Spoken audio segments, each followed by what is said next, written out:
You know, I gotta tell you, in my opinion, perhaps one of the best monster suits in movie history probably has to go to the 1950s Creature from the Black Lagoon.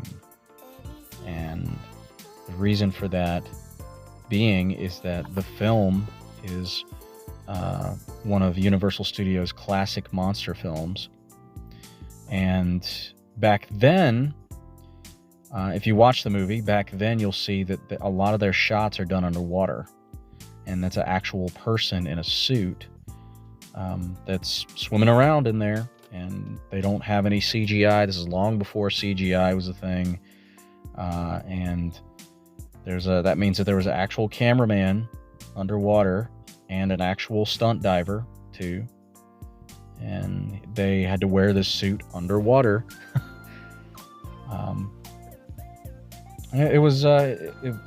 It's cool. Like little details like that is what makes it stand out to me the most. But Creature from the Black Lagoon is a film that I highly recommend if you are into horror, if you're into monster movies, anything like that. I heard that the actor who played the Creature from the Black Lagoon, I think he passed away last year. He was in his 90s, I think, if I'm not mistaken. But thinking about monster suits, you know, there's another industry that I just found out about over the past year and a half, and it's called the haunt industry, or the haunted attraction industry. And I had visited a convention earlier this year. It goes by the name of Transworld. Transworld Halloween and Haunted House Attractions Show, I believe is what it's called, or trade show, something like that. And it happened out in St. Louis. I traveled out there with the crew of the Terror Manor Haunted Attraction, which is located in Roanoke, Virginia. By the way, I highly recommend that if you are visiting Virginia during the haunt season, you should check it out. I think it's fun, very entertaining, and I'm not saying that just because I happen to volunteer there as well. But anyway, Transworld. I went there earlier this year, and I gotta say that I didn't realize that there was an industry specifically for Halloween and the haunted attractions and people just decorating their yards as well and stuff like that. There was lots of that, and one of the things that I saw while I was there was the amazing amount of animatronics and monster suits. You know, so I saw plenty of those. Mostly what I saw, though, were like latex monster masks and things like that, accessories and stuff like that. And all of that was still cool. Don't get me wrong, all of it was cool. But I just found it amazing, just how big of an industry and a community that was. You know, and perhaps that was the real thing that ignited my desire to get back into building costumes and props. Because for a while, if you pay attention to the channel, you'll see that there's a huge drop-off in a huge gap between the dates of some of my videos that I put out. And that's mostly because I had lost my passion for it.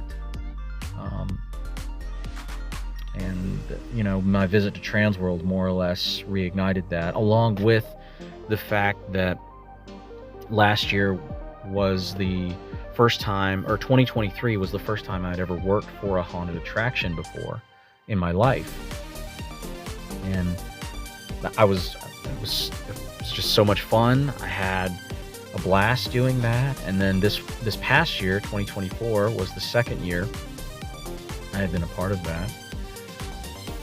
Which leads me into the next point of topic, which is going to be the monster suit that I built to wear at Terror Manor, and that monster suit goes by the name of Meat Hook.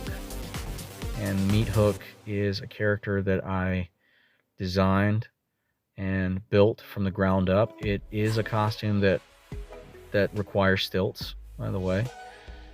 I'd say it's about 6.5 to 7 feet tall, and you'll see it if you ever show up during the haunt season.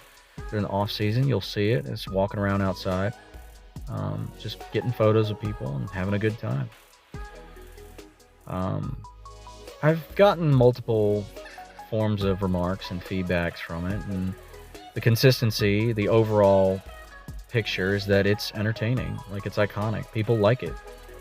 Of course, you'll get the few people that say, well, it's not very scary and stuff like that, but ultimately you have to fall back on why you're doing that sort of thing, and it's mostly because you want to do it, you know.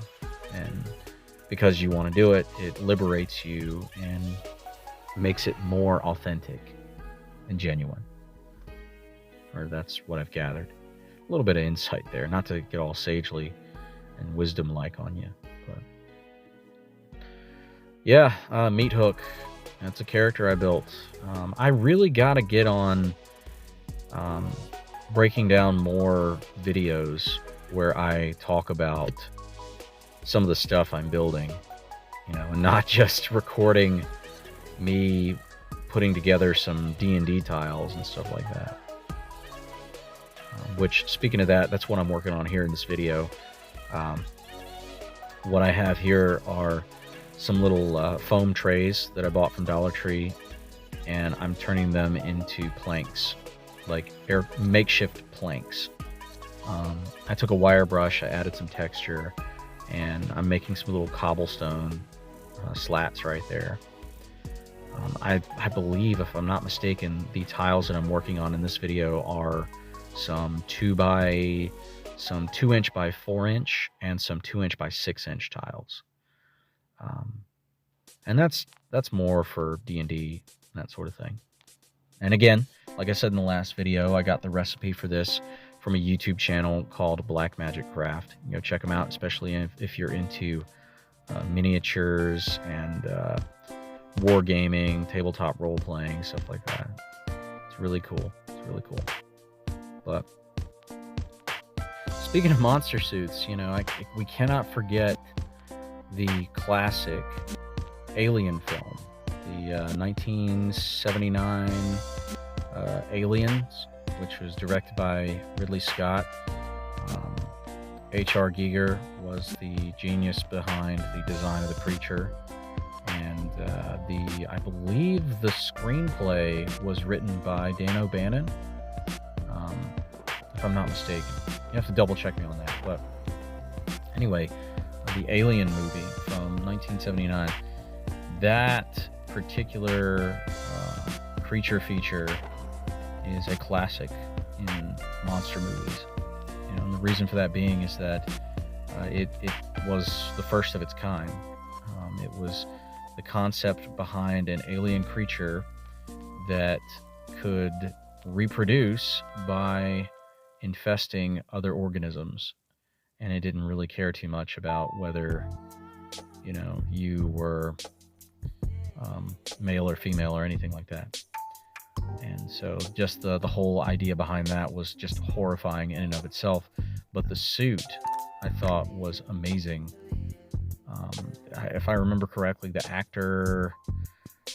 actor who played as the alien, the xenomorph in the film, I think his name was, and I could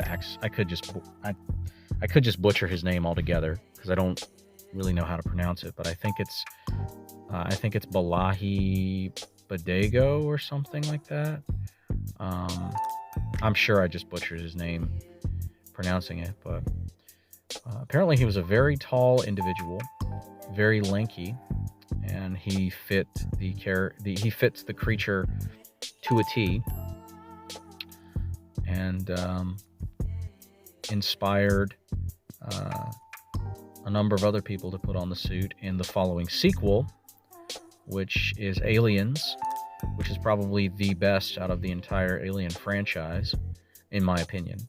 And that has more to do with the fact that it's seen as an action film, less of a horror film and more of an action film. And they made they made several different suits for that movie. They made like I think they had two highly detailed xenomorph suits, and then they had like a whole line of about 5 or 6 stunt suits, which were used for the scenes where the Colonial Marines are like, they're trying to make a stand at this one spot. It's the scene where Hudson gets taken out, and you see the aliens where they're getting shot at, through the computer room and stuff like that. They're coming down through the ceiling. And those suits, if I'm not mistaken, I have to go back and check the commentary on it, but those suits in particular, they weren't very detailed because they were meant more for stunts and things like that. The camera wasn't going to zoom in on them as well. So neat little bit of insight with that. But all in all, Aliens, the sequel, 10 out of 10, would watch again, should watch again, would love to watch again. And I think if you are really into monster movies, that's another one you should check out, if only for the special effects. It's another one with a great monster suit involved in it and design. Another great iconic film from the 80s. It involves Mr. Olympia himself, and it is called The Predator. It's a movie from the 80s. The suit in that film was completely redesigned. Like the Predator that we see now, the one that we're familiar with the jaws that like splay open and the dreadlocks, that is a completely revamped design compared to the original look of the Predator, along with the actual actor. If I'm not mistaken, I believe Jean-Claude Van Damme was slated to be the original Predator actor, with the old design of the creature.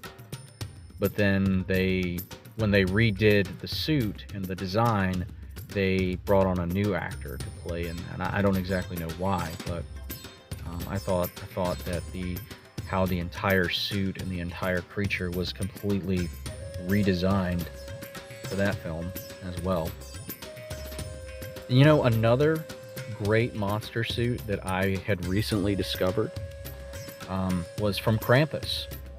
I think it's the 2015 Christmas horror movie called Krampus, and I found out that there were plenty of scenes in that movie where it was actually a monster suit. Like it was a big suit, and when you go behind the scenes, you see that the actor who is nestled inside of that big thing, he has like a little screen and a camera that he looks out of as he's puppeteering the suit and everything. And I thought that was pretty cool as well. Fun fact on that. Another great monster suit that comes to my mind is called Pumpkinhead, the old horror movie from the 1980s, starring the great Lance Henriksen. He was also the guy who played Bishop in the Aliens movie, which is the sequel to the original 1979 Alien film, directed by Ridley Scott.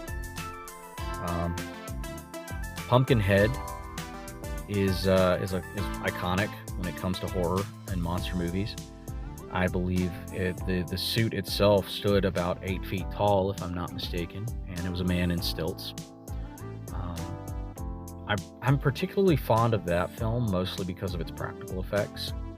There's not a ton of CGI. A lot of the scenes shot in that film are just magnified by the atmosphere. And what makes it so relatable is the fact that you see such a good character, such a kind-hearted character, which is Lance Henriksen's character, devolve into this like rage-fueled, vengeful man who is in a lot of pain because he lost his son, and that's what makes the that's what makes the movie all the more memorable and iconic, because you see the downfall of this kind-hearted and good person. Um, and it's just tragic. It's just tragic, you know. Lastly, and this isn't really like based on a movie so much as it's a TV show that I'm particularly fond of.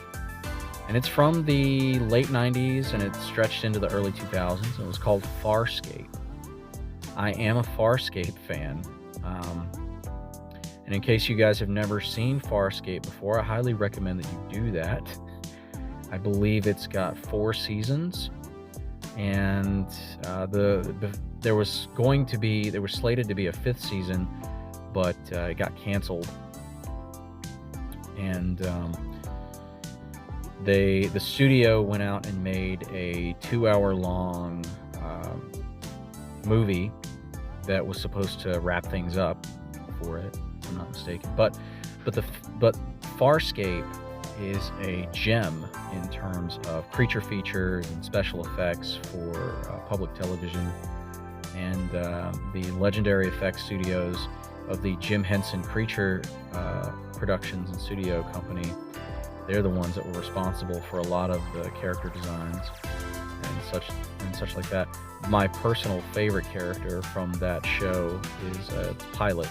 You know, and I'm sure that if you guys have seen the show, you'll know who I'm talking about. But Pilot is he's a pilot, and he's bonded to Moya, and Moya is the living ship that a lot of the characters spend their life on. But Pilot is my favorite character from that show. Highly recommend.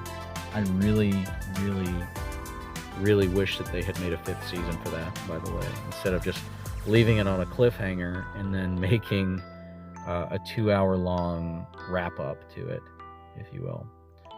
But definitely worth checking out if you're into science fiction and creature features.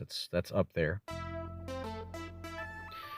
Well, guys, as this video draws to a close, I just want to tell you that I appreciate your time in watching this and sitting and listening to me rant about creature features and monster movies and monster suits. And maybe you'll go check them out yourself, see what I'm talking about.